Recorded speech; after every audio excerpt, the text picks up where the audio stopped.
Trzepanko plecaków.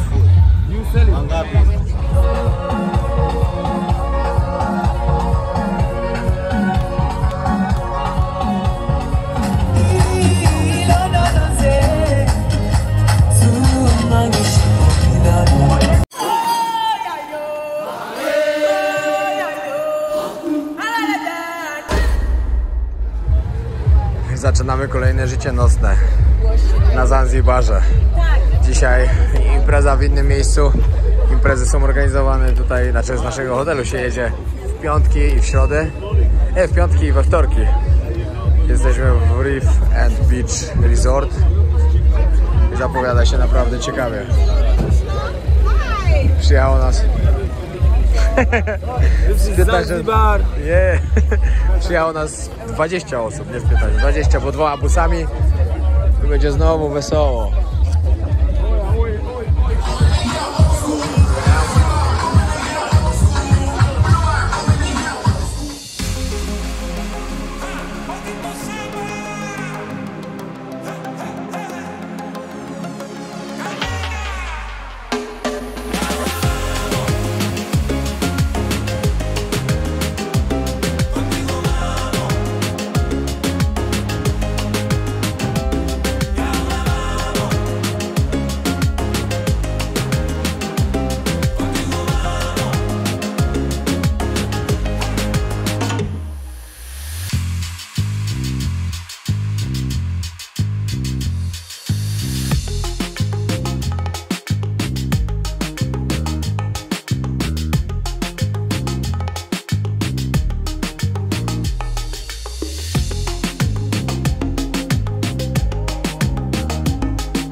Czwarta rano, impreza się skończyła. Nie wiem dlaczego nie trwa dłużej, tylko trwa do 4 i jedziemy do domu. Zawsze do końca. Dobra, dobra. Nie ma problema. To jest nasz ziomek z hotelu. Nie ma masakra. Właśnie. Pool party is really masakra in Swahili? Majanga. Majanga. I know Swahili. Okay. Majanga. Always. We go home. He knows Swahili. Yeah. He's my brother from Poland. Nie ma problema, but no Majanga. Everybody here? Yeah, everybody's here, but almost it's already. There was good party. Off. Very good. Very good. Powoli. Okay. Powoli. Koniec imprezy.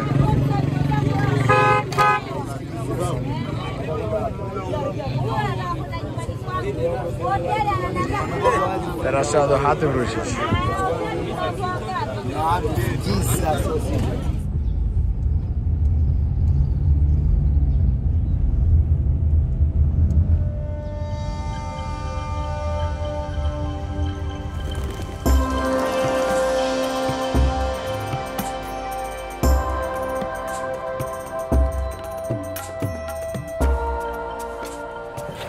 Siema! Przyjechaliśmy do Stone Town. Dzisiaj Stone Town pokażę tylko troszeczkę, ponieważ będę tutaj na weekend. Będę tutaj z Abu i on mi pokaże najlepsze miejsca, jakie tutaj warto wam pokazać. Dzisiaj przyjechaliśmy tu po prostu dlatego, że moi rodzice i mój brat i reszta chcieli zobaczyć po prostu jak to wygląda. Przyjechaliśmy najpierw zjeść do portu, no i później dzisiaj tutaj przyjedziemy. Także troszkę wam pokażę, ale główny odcinek, a nawet dwa, stąd będą po weekendzie chyba. No w weekend tu będę, czyli będą po weekendzie.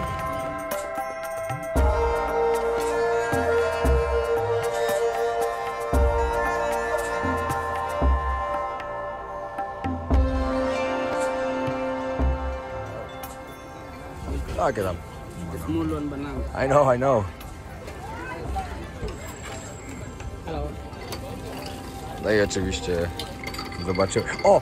Without ice, ok? No ice. Żebym się nie posrał, jak to mówią. No. Uwielbiam ten sok. To jest dla mnie naprawdę największe mistrzostwo świata. A do you have a lime? Yep. Yes? Tu panie coś robią też. Patrzcie, jakie piękne owoce morza. I oko ośmiornica, no nie.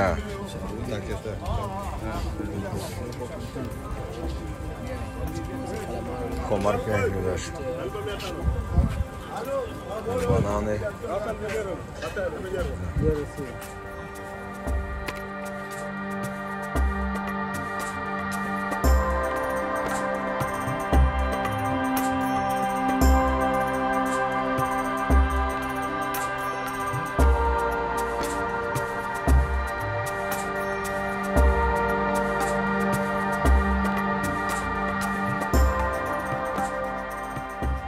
Już wiem, że dużo dzisiaj nie nakręcę, ze względu na to, że zamówiliśmy dopiero jedzenie, a już się zaczyna ciemno robić. Przyjechaliśmy to zdecydowanie za późno. No i zobaczcie, co dzieciaki robią.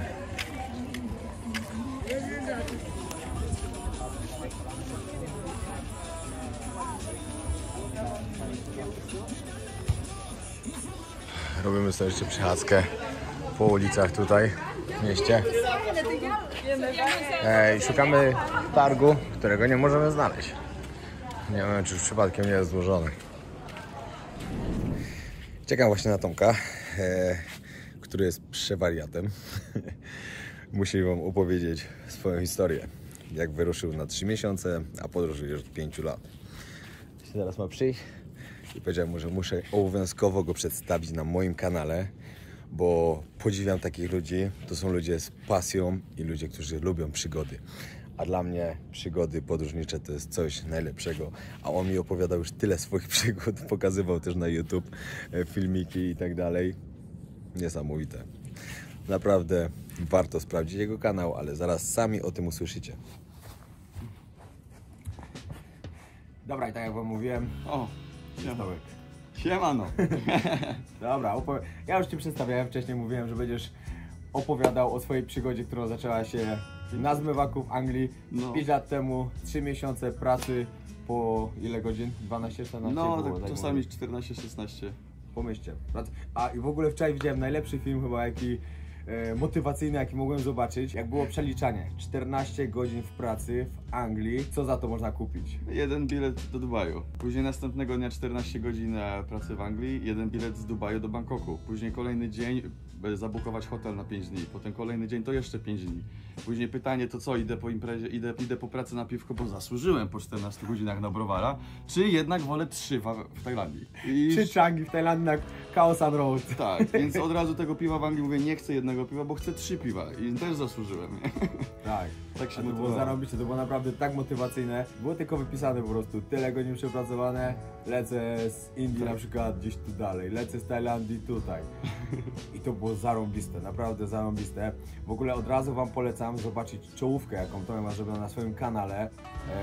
Podróż za 1 000 000 zdjęć. Dobra, opowiedz całą generację, dlaczego akurat jest podróż za 1 000 000 zdjęć, żeby ludzie wiedzieli. Tak, więc jak kiedyś odpowiedziałem sobie na takie bardzo ważne pytanie, co lubię w życiu zrobić. A potem to rób. Później zacząłem to robić, nie? No ale tak nie, pół żartem, pół serio, faktycznie ja pracowałem w korporacji, na słuchawce, w call center. Wcześniej robiłem zdjęcia w gazecie, ale jednak kasa i środowisko polskie takie jest, że w tej korporacji się najwięcej zarabiało.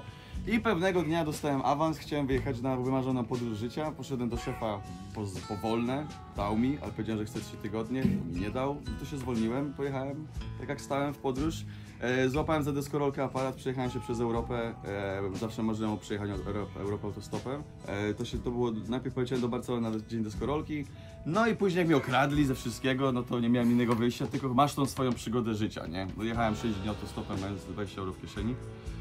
I wtedy poleciałem do Anglii właśnie zarabiać na ten wyjazd. A czemu podróż za 1 000 000 zdjęć? Robiąc te wszystkie nadgodziny, różne rzeczy mi przychodziły do głowy, różne pomysły. I w końcu, że fajnie byłoby tak, no, co lubię w życiu robić? No jeździć na tej deskorolce, podróżować i zdjęcia robić. No to fajnie byłoby objechać świat na deskorolce, zrobić 1 000 000 zdjęć, a później każdy z nich sprzedać za $1. I to byłby $1 000 000. A czy to będzie 5 lat czy 50, to nie ma znaczenia, bo nie chodzi o pieniądze, tylko że podróżować w zamian za pasję. I co się okazało w praktyce, że zamiast sprzedawać te zdjęcia, nawet po $1, to zamiast sprzedawać zdjęcia, żeby mieć kasę na wyjazd, to po prostu podróżuję za zdjęcia. Podróżuję za zdjęcia, dokładnie.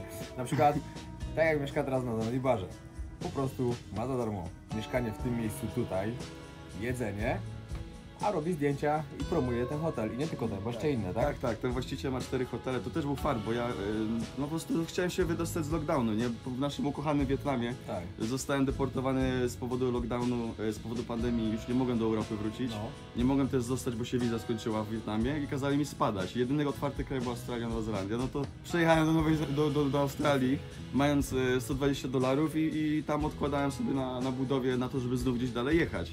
No i okazało się, że tylko Tanzania, tutaj Zanzibar jest otwarty, więc szybko wysłałem 300 CV do 300 hoteli, oszukając ich na booking jeden po drugim, że ja nie chcę żadnych pieniędzy, tylko chcę po prostu wyrwać się z tego syfu, no i chcę wolności, a w zamian za to wam się odwdzięczę właśnie zdjęciami reklamowymi, promocyjnymi filmami, a jak będą Polacy, to prowadzeniem na wycieczkach. I jak chcę coś zarobić ze sesji ślubnych, to jest dla mnie, a jak nie, to nie będę narzekał, nie ma problemu, chcę wolności. Tak, jak ktoś myśli, że on na przykład tutaj wykonuje te rzeczy za darmo, to nie myślę, że to jest za darmo. Nie. Bo mieszkanie tutaj, wyżywienie i w ogóle bycie tutaj, to już kosztuje. Tak. Dobra, czekaj, nacisnę na ekran, żeby mi złapało ostro. Aha. Nie, tak?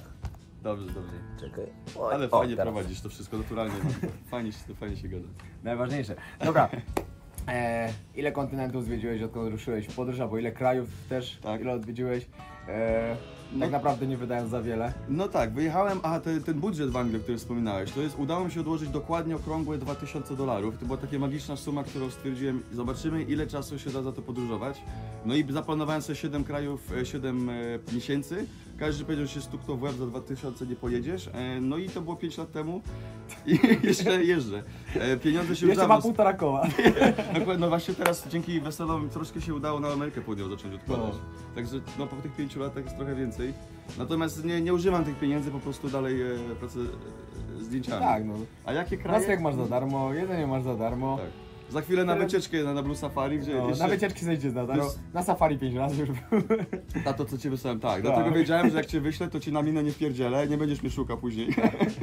Tylko mnie znajdziesz. Jak będziecie tutaj, będziecie chcieli jakieś ładne sesje, odzywajcie się do Tomka, bo on naprawdę robi tanio, będziecie mieli fajnie, no. Tak, ja daję polskie ceny, bo po pierwsze znam polskie realia, ile harujecie, żeby zarobić, a po drugie nie mam kosztów, więc nie muszę zdzierać po $200, bo taka jest cena na Zanzibarze. Oni mają koszta życia, ja nie mam, więc... No. Dobra, dawaj najlepsze przygody, jakie miałeś w podróży. Mi opowiadał bardzo dużo i to są takie przygody, że aż paru z was by nawet nie uwierzyło, że tak się da, ale ja podróżuję, ja spotkałem masę ludzi szalonych, ja wiem, że to się da.